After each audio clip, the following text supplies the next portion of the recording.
नमस्कार दोस्तों, मैं पीसी जोशी, न्यूरोथेरेपिस्ट और कारोप्रैक्टर। पिछले कई वर्षों से मैं न्यूरोथेरेपी के माध्यम से लोगों को स्वास्थ्य लाभ दे रहा हूं और वर्तमान समय में हमारा जो एड्रेस है गोरपड़ाव हल्द्वानी में ये स्थित है, जहां पे हम ट्रीटमेंट न्यूरोथेरेपी का ज़्यादातर देते हैं।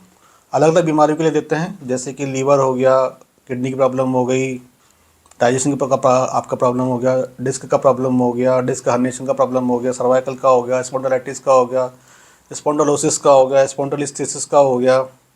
तो अलग अलग कंडीशन में हम बहुत सारी अलग अलग बीमारियों का काम करते हैं। यानी कि न्यूरोथेरेपी आपकी सर्दी जुकाम से लेकर वायरल फीवर तक और वायरल फीवर से लेकर कैंसर तक के ट्रीटमेंट में काम करती है। तो हमारा जो एड्रेस है ये गुरुग्राम में स्थित है, जैसा मैं पहले आपको बता चुका हूँ। तो आज हम बात करने वाले हैं कौन कौन सी बीमारियों में कौन कौन से हमें टेस्ट करने पड़ते हैं, जिसकी वजह से हमें जानकारी मिल पाती है कि हमें क्या क्या प्रॉब्लम हो रही है या हो सकती है। तो सबसे पहले हम बात करेंगे एनीमिया के बारे में। एनीमिया यानी कि खून की कमी। नाम से स्पष्ट है, एनीमिया किसी भी कारण से हो सकता है। चाहे आपको पीरियड में ज़्यादा ब्लडिंग हो जाए, इस वजह से भी एनीमिया हो सकता है, या अन्य शारीरिक विकारों से भी आपका एनीमिया हो सकता है। जब एनीमिया हो तो हमें क्या टेस्ट करना है? सबसे पहले तो हमें कैल्शियम टेस्ट करना है, हीमोग्लोबिन टेस्ट करना है, टीबीसी यानी कि टोटल ब्लड काउंट टेस्ट करना है, और प्लेटलेट्स को भी टेस्ट करना है। और ऐसा भी हो सकता है कि कई सालों से बीमारी चल रही हो, तो उन सब में भी ये टेस्ट हम करवा सकते हैं।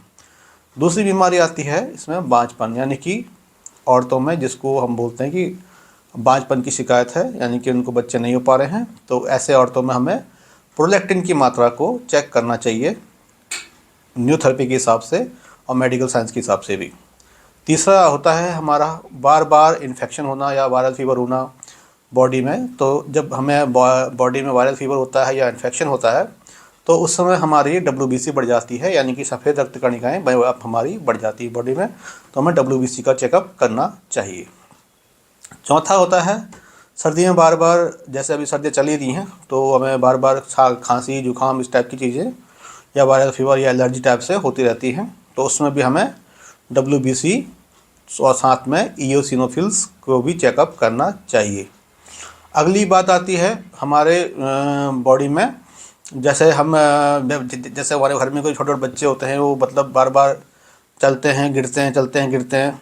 अगर बच्चा ऐसा करता है अक्सर, तो हमें उस समय उसको हीमोग्लोबिन चेक करना चाहिए, यानी कि वो अपने पैरों में खड़ा नहीं हो पाता, और उसको CP के टेस्ट करना चाहिए। हो सकता है कि उसको मस्कुलर डिस्ट्रॉफी की शिकायत हो, इसलिए वो सही से खड़ा नहीं हो पाता है। और अगला जो हमारा प्रॉब्लम है वो है रहता है डायबिटीज़ का।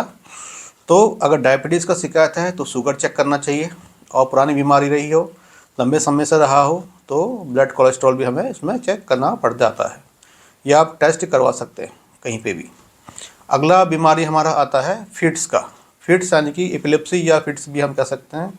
इसमें हमें क्या चेक करना है? सोडियम, पोटेशियम, शुगर, अमोनिया और आपका क्लोराइड, इन सारी चीज़ों को हम टेस्ट करेंगे तो हमें पता चल जाएगा कि हमें फिट्स है या नहीं है, या है तो कितना है, नहीं है तो कितना नहीं है। मतलब सारी प्रॉब्लम हमें उसमें दिखनी शुरू हो जाएगी। अगला प्रॉब्लम आता है हाइपोथायराइडिज्म का, यानी कि हाइपोथायराइडिज्म जिसको, यानी कि हाइपोथायराइडिज्म होगा। ऐसे बहुत सारे लोग आते हैं यहाँ ट्रीटमेंट के लिए, इनको हाइपोथायराइडिज्म की शिकायत होती है। तो उनमें हम क्या चेक करेंगे? T3 T4 हार्मोन चेक कर सकते हैं, और उसमें आपका TSH बढ़ा हुआ मिलेगा आपको। जब आप थायराइड का टेस्ट कराएंगे तो आपको हाइपोथायराइडिज्म में TSH हमेशा बढ़ा हुआ मिलेगा। जब TSH बढ़ेगा तो T3 T4 अपने आप ही आपको कम उसमें दिखाई देगा। साथ ही साथ उसमें सीरम कोलेस्ट्रॉल और ट्राइग्लिसराइड को भी देखना पड़ता है। अगला प्रॉब्लम है हमारा कैंसर। जब कैंसर होता है तो उसमें कौन कौन सी चीज़ें बढ़ सकती हैं? जैसे कि ESR बढ़ सकता है, WBC बढ़ सकता है, सीरम अल्कलाइन फास्फेट बढ़ सकता है। ये चीज़ें को भी देखना पड़ता है। अगर ये चीज़ें बढ़ रही हैं तो आपको कैंसर की शिकायत हो सकती है। गारंटी तौर पे नहीं कह सकते कि ऐसा ही है, मतलब हो सकती है, मतलब दिखाना ज़रूरी है। अगर आपको ऐसा दिखता है तो आप अपने नज़दीकी डॉक्टर के पास जा करके कंसल्ट कर सकते हैं। अगला बीमारी आता है आपका, जैसे रोमेटिक हार्ट डिजीज़ हो गया, फिट्स हो गया, या आपका ब्लड का pH कम ज़्यादा हो रहा है, या ब्लड में कोई बीमारी है। तो ऐसे में रक्त का pH लेवल देखना पड़ेगा कि वो अल्कलीन है या नहीं है। ज़्यादातर ऐसे मामले में अल्कलीन दिखता है, अल्कलीन यानी कि क्षारीय उसमें मात्रा बढ़ जाती है, तो उस समय हमें ब्लड का पीएच देखना पड़ता है। ऐसे पता करने का टेस्ट है जो हमारा है वो है pH of arterial blood gas analytics. इसको आप चेक करवा सकते हैं, तब आपको ये सारी बीमारियां हो या शिकायत हो, ऐसी संभावना हो, तब आप ऐसी चीज़ें चेक करवा सकते हैं। अगला है किडनी की बीमारियाँ। जब किडनी की बीमारियाँ हों तो urea, uric acid, creatinine level, ये सारी चीज़ें हमें देखनी पड़ती है, और इसकी मात्रा जो क्रेटिनाइन की है 1.2 से ज़्यादा नहीं होनी चाहिए। अगली बीमारी आती है हमारी लीवर से रिलेटेड। इसमें हमने SGOT, SGPT यानी कि लीवर फंक्शन टेस्ट हमें करने पड़ते हैं, साथ ही साथ सीरम और बिलीरुबिन का भी टेस्ट करना पड़ जाता है। इससे हमें लीवर की समस्या पता चल जाती है। इसकी अगर आपको ऐसी दिक्कत है तो आप अपने नज़दीक डॉक्टर के पास आ सकते हैं या न्यूरोथेरेपी के लिए हमारे पास आ सकते हैं। इससे भी चीज़ें ठीक हो जाती हैं। अगला बीमारी आता है आपका मोटापा, यानी कि जिनको मोटापा है, बहुत ज़्यादा मोटे हैं, तो उनको क्या प्रॉब्लम टेस्ट में आ सकता है, क्या टेस्ट उन्हें करवाना चाहिए। अगला उनका जो टेस्ट होता है वो सीरम कोलेस्ट्रॉल, ट्राइग्लिसराइड और टोटल लिपिड प्रोफाइल का उनको टेस्ट करना पड़ता है। तो ये सारी चीज़ें इसमें आ सकती हैं। जिनको मोटापे की शिकायत है वो अपने सीरम कोलेस्ट्रॉल, ट्राइग्लिसराइड और टोटल आपका जो भी लिपिड प्रोफाइल है उससे आप चेक करवा सकते हैं। अगला है मस्कुलर डिस्ट्रॉफी। जैसा पहले भी मैंने बताया, उसमें हम CP के टेस्ट करते हैं, और आपका अगर CP के 185 से ज़्यादा आ रहा है तो उसमें हम मस्कुलर डिस्ट्रॉफी की शिकायत पाते हैं। और ऐसे बच्चे को चलना बड़ा मुश्किल हो जाता है। हालांकि आजकल कुछ बड़े लोगों में भी ये प्रॉब्लम दिख रही है। मेरे पास रिसेंटली एक दिल्ली से कॉल आई थी, लेकिन वो लेडी ने, मैंने जैसा उनको ट्रीटमेंट, थोड़ा बड़ा छोटे छोटे जो ट्रीटमेंट हम सिखाते हैं वो उनको सिखाया था, तो उनको उससे काफ़ी फ़ायदा मिला। तो उनका स्पेशली इसी बात के लिए कॉल आया था कि मेरे को अभी चलने में काफ़ी आसानी हो रही है। तो अगला हमारा टेस्ट आता है शरीर में अकारणहीन स्वेलिंग आना, यानी कि कभी भी हमारा बॉडी में अचानक से स्वेलिंग आ जाता है तो उस समय हम अपना प्रोजेस्टेरॉन का लेवल देखना पड़ता है कि हमारे बॉडी में प्रोजेस्टेरॉन बढ़ा है या नहीं है। अगर बढ़ा है या कम है तो हमें उस चीज़ के बारे में जानना पड़ता है। ठीक है, तो कम है तो उसमें हमें ये चीज़ें, मतलब प्रॉब्लम, स्वेलिंग वाली प्रॉब्लम हो सकती है। तो ये सारी चीज़ें हैं। इसके अलावा भी और भी बहुत सारे टेस्ट हैं जो हम कर सकते हैं, जैसे डायबिटीज़ हो गया, हीमोग्लोबिन की कमी हो गया, बार बार आपको बुखार आ रहा है, या रूमेटॉइड आर्थराइटिस है, या लीवर फीवर या लीवर फीट्स है, इस टाइप की चीज़ें हैं, तो भी हम ब्लड टेस्ट उसमें कर सकते हैं। या डायबिटीज़ और किडनी की बीमारियाँ हैं तो यूरिन में शुगर और एल्ब्यूमिन को देखना पड़ता है।